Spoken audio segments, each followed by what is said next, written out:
Hello guys, this is Coach Michele coming to you live from my home office in Atlanta, Georgia. One of my clients, one of the students, motivated entrepreneurs that's going through our boot camp, asked me if I could share some information on the mistakes, right, that I made when I started my home care agency a couple of years ago. And I said, well, instead of just sharing that information with him, I am actually going to share it with everyone, because sometimes I think it's better when you can learn from someone else's mistakes and try to prevent making those mistakes in your life and in your business. And of course, this is definitely regarding your business, home care agency, startup, right? So these are the top 5 things that I thought of that I want to share with you.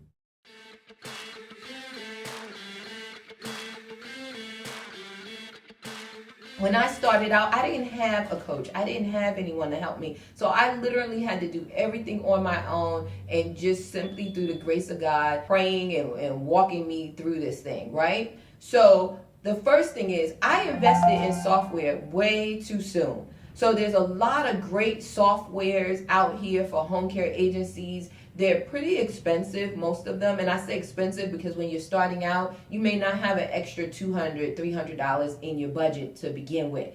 But I did, right? So I made it work. It was just a waste of money, because when you're managing 5 clients or less, you really don't need a high-tech software system, because you can manage it just simply by using Excel spreadsheets or any other system that you may come up with. But I know Excel spreadsheets work out very, very well. I coach my clients on using the Excel spreadsheets. We've created some that we give to our clients. So they really, really, really work. If I could do this all over again, or if I can prevent you from making a mistake, hold off before you invest in the software. I'm not saying never, because the software is amazing. There's a lot of great softwares out there, but you don't need to do it until you get past that hump of 5 clients, because you really can manage 5 clients without a problem. The second thing is I invested in uniforms, right? So I was so excited, like, I want all my caregivers to look the same. I want my beautiful logo on there for branding purposes. And it was great. So I went out, I purchased hen sets, and I was super excited. I hired a lady. She embroidered all of the logos on there, and it was fantastic. We were top notch. The issue with that is that that's another mistake I made, because what I did when I interviewed and onboarded someone, I gave them the uniform, right? Duh. Why am I giving someone a uniform and I'm not giving them a job? Because remember, I just started, so I have to build my business and get clients. So then when I received my first client, my second client, third client, and I called these caregivers that have my uniforms, right? They weren't available, or the phone numbers were no longer, active, or whatever the case may be. So I went through all of my uniforms and never had a caregiver actually wear one of my uniforms out to a client's home. So that's the mistake that I made. Is it a great idea to have uniforms with your logo on it? Absolutely. But you have to have a strategic plan in place. So now what we do, we have everyone wear blue. Blue is very, very common as far as readily available in any market for the caregivers to go out and purchase, right? So we wear blue and we give them an ID badge. So they have the beautiful blue scrub set on, and then they have the logo job ID in front of them. So it just makes sense. And then as they, prove themselves, if you will, then we give them uniforms, right? We give them just the top. So we're no longer providing the bottoms now, right? So we're just giving a top with a logo, but they're trustworthy. They've been with us for 30 days. We know that they're great caregivers and different things like that. So that's the second mistake that Coach Michele made. I was so excited, investing my money, and didn't do it wisely, didn't think it through. So I want you guys to do that. Third thing, I did not do a great job identifying my perfect client. Spend time on this, guys, and think about your business. It's so important. And some of you may have downloaded and thought, oh, I don't need to do this, or vision board, that's for, fun. No, it's serious. It's a very important part of your business.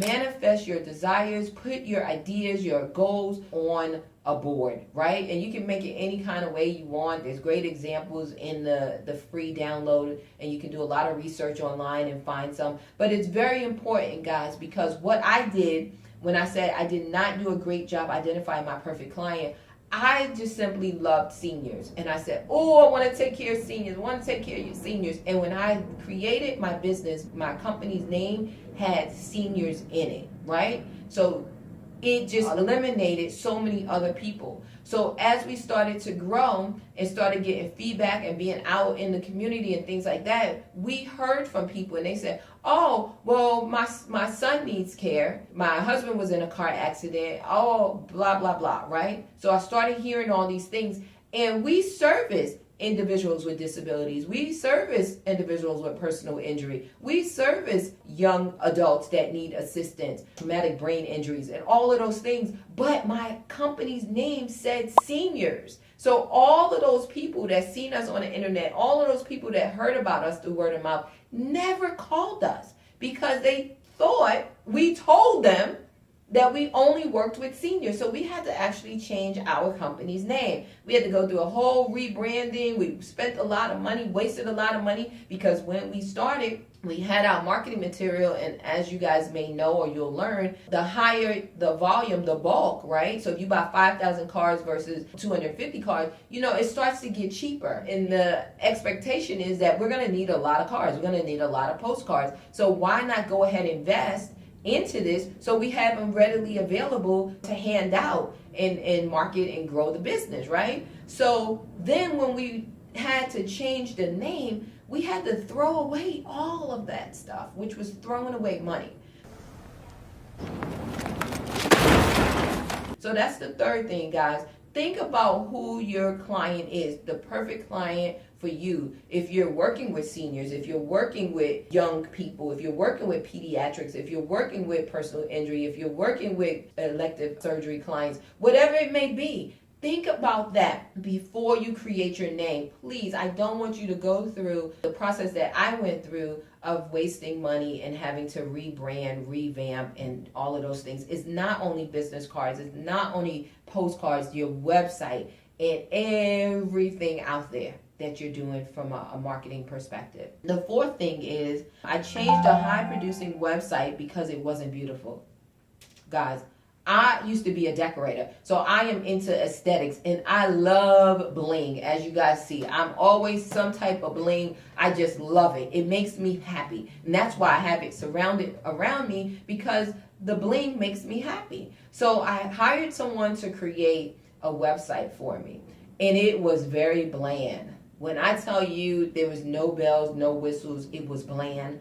And we were getting clients. I mean, it was rolling. It was like, oh my God, this is amazing. This business is really great. Then I took it upon myself to make some changes. I said, this website does not represent me. There's no bling. It's not exciting. I don't like this. I don't feel good when I look at my website. So I changed it.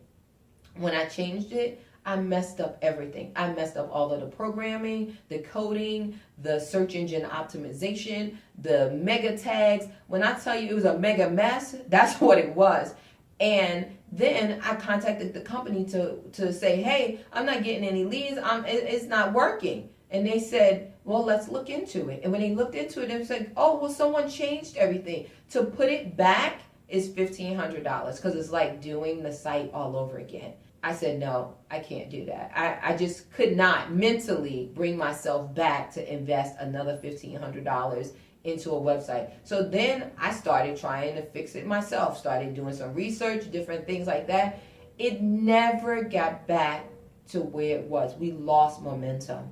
And that was a terrible, terrible, terrible mistake. That actually should be lesson number one, guys. It was a terrible, terrible mistake. Understand what it is you're looking for from the beginning. And don't design your website, guys, based on you. Design it based on your clients and how you want your clients to feel and the message you want to get across to your client and things like that. And then the fifth one is I moved into a space that did not have growth potential. So when I started, I worked from home, right? But it doesn't really benefit me to work from home. So as far as a productive perspective, right? Because I wash clothes, I cook, I do all type of things instead of actually working. So working from home works well for a lot of people, a lot of my clients. For me, it just doesn't as far as my home care business, right? So I invested in an office. It was a beautiful office. I felt like I was in, if you guys are familiar with Atlanta, I felt like I was in Buckhead. I had a big Palladium window. It was a small office, maybe like a 12 by 12 or something like that.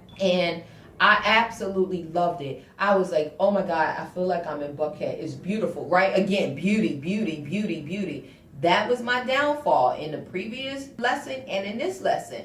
Because one, it was just a small room, like a 12 by 12. There was no growth potential. So 2 months into moving there, I had to move. And it was like, I got to pay for a moving company. I got to get, not a moving company, a moving truck, a U-Haul truck. I have to, solicit assistance. I have to pack up. I have to do all these things. I have to go out and find another office. So it was just not a wise decision. But I wanted to get outside of the home and I wanted something beautiful. Don't do it, guys. Think about it. When you're finding an office outside of your home, make sure there's growth potential, even if it's not within your office, if it's in the building, right? So you can get the office next to it. You can move upstairs. They have a conference room you can use. Just think about growth, because this is a business an industry that is just exploding, right? The expansion with this opportunity there's no sky. It's all about what you do. So you want to make sure you set yourself up for success. So I'm not saying go out and get 2,000 square feet and you have one customer. That's not what I'm saying. I'm saying think about your growth when you invest in your office, right? Think about the location. You want to make sure you're not going to have clients coming there, but you will have caregivers coming there for, their in-service, coming there for interviews and things like that. So you want to make sure it's easily accessible from a major highway, off the exit, major thoroughfare, bus route, bus line, whatever it may be. Just think about the important things versus the beauty, which is what I was thinking about. Oh, I have a bonus, guys. This is something that I think Oprah said she signed all her checks. If it wasn't Oprah, it was someone that's pretty well off that said, there's no check that leaves my office without my signature, without me seeing it, right? As far as a payment going out. So I say another mistake that I made is with my payroll company. I hired a payroll company before I opened my doors because I knew that wasn't a strong avenue or strong task that I would feel comfortable doing, knowing that I wanted to focus on growing my business and things like that. So I hired a payroll company and I signed a power of attorney to allow them to get all of the numbers that I teach my clients to get for themselves up front now. But I hired them to get my Department of Revenue, Department of Labor numbers for me by signing this power of attorney. So I did what I was supposed to do. I paid these people. I signed up. I signed the document. And I felt like I didn't have to worry about anything. This was a task that I didn't have to manage. So, every pay period and quarterly, they would send me a packet and I would file it away because I told them how many hours. I told them the money was in the bank and they did what they were supposed to do, take the money out. So I did not go through each document, each packet to make sure everything was the way it was supposed to be. And then towards the end of the year, actually it was the beginning of the following year, I received notice from the Department of Revenue saying you owe us money. And I'm like, how in the world I owe them money? So when I signed these documents, I was informed that if any information from the IRS, Department of Labor, send it to us. We'll take care of it for you. You don't have to worry about it. So that's what I did. I was like, oh, okay, whatever this is, let me just send it over to my payroll company. They'll take care of it. Then the payroll company said, oh yeah, no, we didn't pay Department of Revenue because I never gave them the Department of Revenue number. So I showed them the document. I said, here it is. I signed this power of attorney for the sales rep to get it from, oh no, he never processed those papers. So we never did anything for you. So then I had to pay the Department of Labor past due amount, taxes. Who wants that in personal or business, right? So from that, I learned even though you hire someone to do something for you, you need to double check it, guys, because it's your business, your responsibility. So those are some tips. I hope you learned from my mistakes, my experiences, and I wish you much, much success in your business. Please click the link below to subscribe so you can receive additional updates from Coach Michele, things that we're doing in the industry, training sessions that we have, and of course, I'm here to coach and mentor you through the home care startup phase. Have a great, great day. Thank you for tuning in, and God bless.